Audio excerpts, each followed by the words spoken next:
Bonjour, donc j'ai vu qu'il y avait pas mal de gens finalement qui étaient intéressés par les vidéos sur la Chine, parce que finalement il y a eu pas mal d'abonnements sur les dernières vidéos que j'ai faites, donc je suis très content, merci beaucoup. Et je vais parler des factures. Les factures c'est important parce que quand on fait du business, dès que vous avez un peu de business à faire en Chine, vous allez nécessairement utiliser les factures.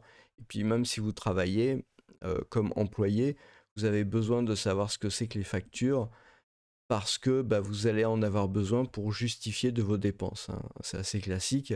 Donc ça s'appelle Fapiao. Euh, en fait, c'est comme ça qu'on appelle les factures en chinois. Alors ça, ce sont les caractères de la Chine populaire, chinois simplifié. Éventuellement,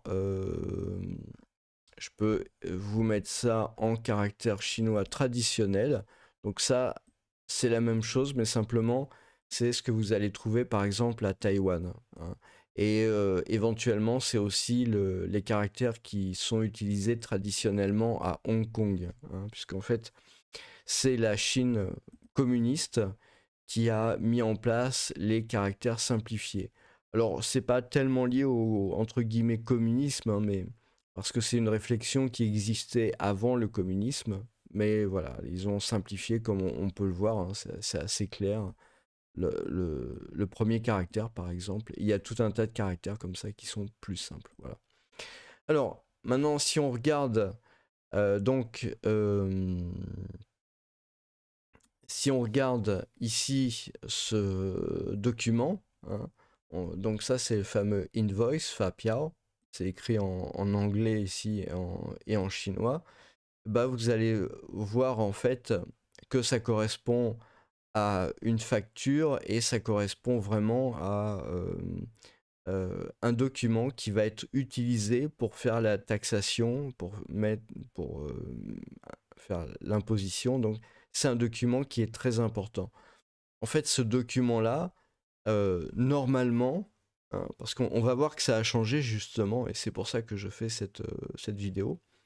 Normalement, ce document-là, en fait, vous achetez des souches et vous devez le remplir. Voilà. Traditionnellement, c'est comme ça que ça se passe, de manière à éviter qu'il puisse y avoir comment dire, des fraudes ou ce genre de choses-là.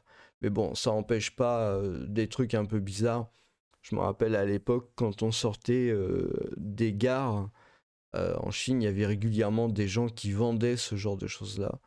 Voilà, bon, c'est un peu anecdotique, mais maintenant, en fait, les choses ont changé. C'est-à-dire que les Fapiao, en fait, le gouvernement chinois veut imposer et impose, hein, de fait ce qu'ils appellent les e-Fapiao ou les e-invoice. Donc, c'est-à-dire c'est électronique.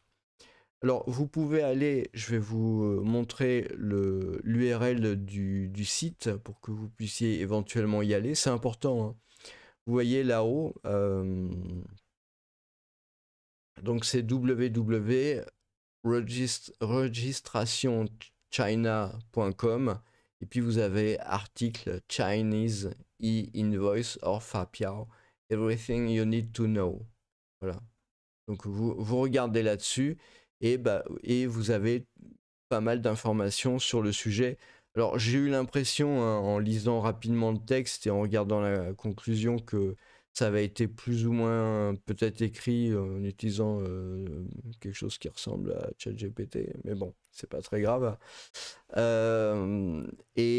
Ça explique en fait qu'ils ont mis au point, c'est en anglais, d'ailleurs je me demande si est-ce qu'il n'y aurait pas dans une autre langue. Non, non, non, non, il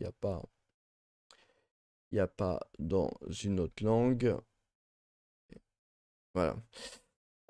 Donc, dans le passé récent, la Chine a essayé enfin, la Chine a digitalisé son système de facturation, transformant le traditionnel Fapiao en papier, hein, comme c'est ce que je vous ai montré, hein, c'est ça, dans Chinese e-invoice ou e-Fapiao, or Electronic Invoice.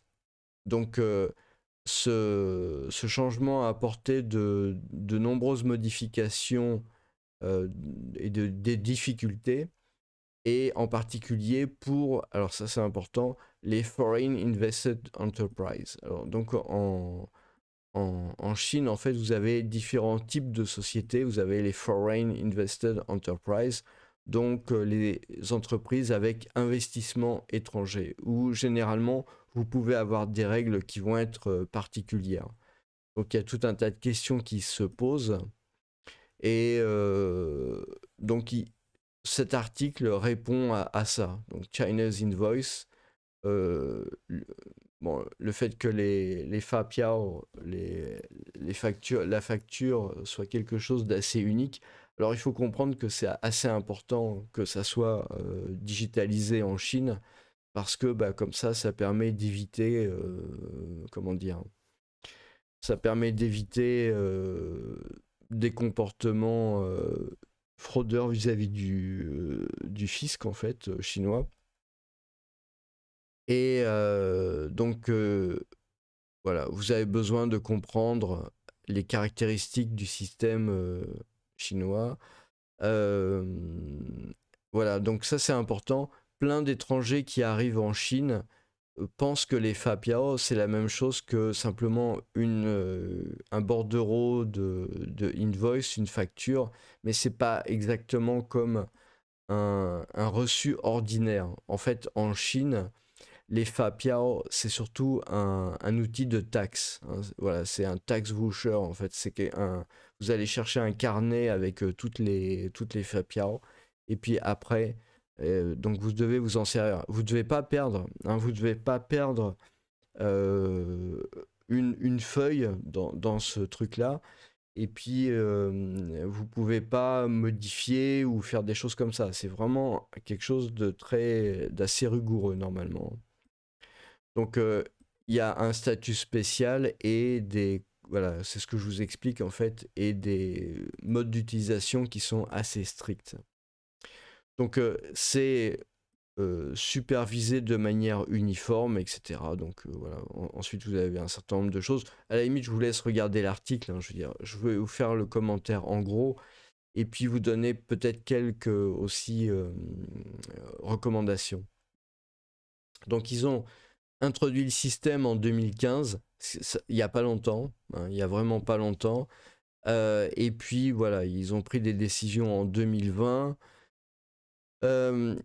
Donc les entreprises en Chine ont commencé à utiliser pleinement ce mode de invoice le 1er août 2023. Donc ça fait pas longtemps, hein, ça fait juste un an. À l'heure actuelle, on est le 2 octobre 2024. Et ne vont plus fournir des fapiao en papier. Hein. Ou alors, soit des TVA, hein, soit des spéciales TVA, parce qu'il y a différents niveaux de TVA, soit la TVA ordinaire. Voilà. Donc, les invoices Chinese, ils utilisent des moyens techniques comme la signature électronique et des sceaux électroniques. Donc éventuellement, vous pouvez avoir à un moment donné des clés USB hein, pour ça. C'est des choses, les signatures électroniques, c'est des choses particulières dans le domaine de la cybersécurité, hein, c'est normal. Et pour valider en fait les invoices, les informations qu'il y a sur les invoices. Donc, et ils n'auront plus besoin de papier. Donc ça peut être vu sur des ordinateurs, sur des téléphones mobiles ou imprimé into paper ticket sample. Voilà. Donc les invoices électroniques ont le même effet légal que le papier et peuvent être utilisés par les entreprises. Voilà, pour la comptabilité, les taxes, protection des consommateurs, etc. Donc là, vous avez un certain nombre d'avantages, on va dire. Ici, vous avez comment les entreprises utilisent donc ces fameuses Chinese invoice. Euh, donc ça, comment dire, en cybersécurité, les sceaux électroniques peuvent être obtenus depuis une autorité de certification qualifiée, Certificate Authorities, mais ouais, Certificate, ok. Bon, il faut ouvrir un compte, etc. Ok. Bon, je passe rapidement dessus, hein, je vous laisse regarder ça hein, de manière beaucoup plus en détail. Donc vous avez, pour les étrangers qui mettent en place une wholly foreign owned enterprise in China, il y a un certain nombre de points à faire attention. Donc là, vous avez voilà, le certain nombre de points pour faire attention. En fait, ce que je vais faire, c'est que je vais mettre ce lien tout simplement dans la description, puis comme ça, vous pourrez aller y jeter un coup d'œil. Simplement, ce qu'il faut bien comprendre, c'est que sur ce type de truc, vous avez intérêt à faire très attention parce que en termes de cybersécurité, ben, c'est quand même pas l'idéal. Donc il faut déjà, je pense qu'une des mesures à prendre, hein, c'est absolument de... Vous allez peut-être hurler que c'est pas écologique, mais ça peut peut-être vous éviter des gros problèmes. C'est bah, de vous débrouiller en fait pour que ces trucs-là, à un moment donné, vous en ayez une copie papier. C'est-à-dire que vous l'imprimez. Alors vous avez plusieurs façons, peut-être, j'imagine, de faire, hein. Vous avez soit vous l'imprimez, par exemple, vous gardez ça sur place dans une armoire en fer quelque part, voilà, où c'est bien protégé. C'est pas nécessairement des trucs ultra confidentiels, mais voilà, faut que ça soit protégé de l'eau, d'un incendie ou ce genre d'accident. Ou vous avez la possibilité d'envoyer des copies en Occident, hein, je sais pas, par exemple en France, en Belgique, en Suisse, d'où vous venez, et puis bah, vous les faites faire imprimer par votre entreprise sur place là-bas. Et puis pareil, vous faites mettez ça dans une armoire en fer, etc., pour garder ça correctement, de manière à ce que si jamais un jour vous avez un problème, parce que le problème c'est que pour que ça soit vraiment, comment dire, sûr ce genre de choses-là, il faut être sûr que les développements informatiques sont exempts de bugs. Il faut être sûr qu'il n'y ait pas de backdoor. Il faut être sûr que, voilà, il faut être sûr qu'il y ait beaucoup de choses en fait qui soient réunies pour que ça soit vraiment quelque chose de sûr. Donc, c'est mieux d'avoir une copie papier, et j'insiste, un papier, mais c'est bien, vous devez avoir même aussi une copie électronique, hein. Donc ça, vous pouvez le mettre sur soit une clé USB, soit un disque dur USB ou SSD, enfin, ou ce genre de choses-là, de manière à ce que vous en ayez quand même des copies. En cas de problème, bah, vous pouvez toujours présenter ça. Ce qu'il faut aussi, c'est bah, nécessairement faire très attention à l'aspect virus, à l'aspect ransomware. Ça veut dire qu'il faut voir avec votre spécialiste informatique comment faire pour sauvegarder toutes ces informations là, parce qu'à un moment donné, vous êtes obligé d'avoir donc les voilà, autorités de certificat. Ça veut dire que vous allez avoir une signature électronique, en fait, vous allez avoir un fichier et donc ça, vous devez nécessairement bien, absolument bien le protéger, hein. Et donc voilà, il faut que vous trouviez quelqu'un qui va, ou votre informaticien corporate, à ce moment-là, va vous expliquer en fait comment vous allez faire pour protéger toutes ces informations. Et il faut aussi bien protéger les ordinateurs qui sont support de ça. Alors, le smartphone, c'est peut-être pas l'idéal en termes de protection, hein, parce que au niveau antivirus, pour lutter contre le piratage, c'est quand même pas génial. Et puis, bah, c'est toujours branché sur les télécoms. Donc voilà. Par contre, vous pouvez avoir un ordinateur quelque part qui est pas toujours relié au réseau, on va dire, et qui dispose de tous les moyens de sécurité nécessaires pour vous permettre justement d'opérer sur tous ces trucs-là de manière relativement sûre, quoi. Et éviter un piratage ou un ransomware qui vous bloquerait votre système, et à ce moment-là, vous seriez handicapé pendant un certain temps à cause de ça. Et voilà, c'est quand même quelque chose qu'il ne faut pas traiter à la légère, parce que c'est un document de taxe, vous voyez. Vous avez Tax Control Invoicing Equipment on Electronic Seals. Donc ça, c'est un équipement particulier, c'est un ordinateur en fait, hein. C'est un ordinateur particulier.